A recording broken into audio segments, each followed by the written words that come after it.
سورہ علم نشرح، یہ بھی اسپیسیفکلی نبی علیہ السلام کی مبارک ذات سے ریلیٹڈ. علم نشرح لک صدر، اے نبی صلی اللہ علیہ وآلہ وسلم کیا ہم نے آپ کی خاطر آپ کا سینہ کشادہ نہیں کیا؟ ایک تو ویسے ظاہری معنی بھی درست ہے کہ آپ علیہ السلام کا شق و صدر والا واقعہ بھی 2 دفعہ ہوا ہے، ایک دفعہ بچپن میں اور ایک دفعہ معراج کے موقع پر. صحیح بخاری اور مسلم میں آتا ہے آپ علیہ السلام کا سینہ چاک کیا گیا، دل نکالا گیا اور دل میں سے خون کا ایک لوتھڑا حضرت جبرائیل نے ریموو کیا.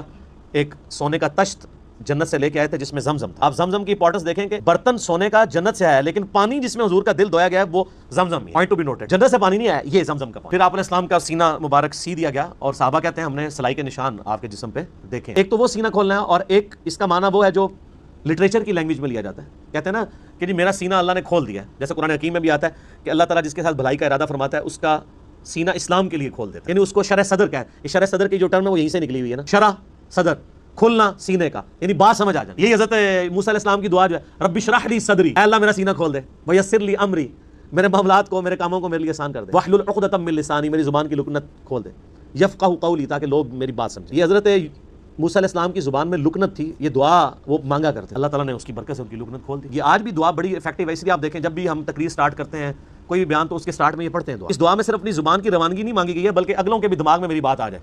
آپ تو بڑا اچھا بول رہے ہیں، سامنے والے کو سمجھ ہی کوئی نہیں آ رہی، یفقہوا قولی، میری بات بھی سمجھ آئے. مثلا میں آپ کو مولانا اسحاق صاحب کی بات کرتا ہوں رحمہ اللہ تعالیٰ.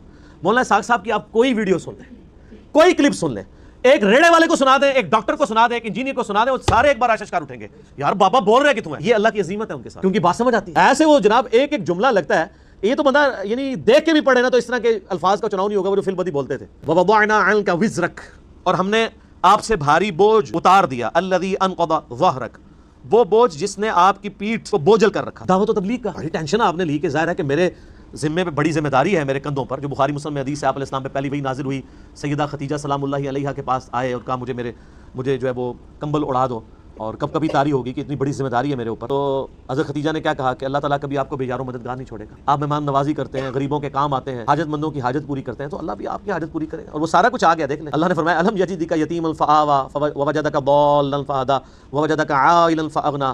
یہ سب کچھ اللہ نے پھر کیا.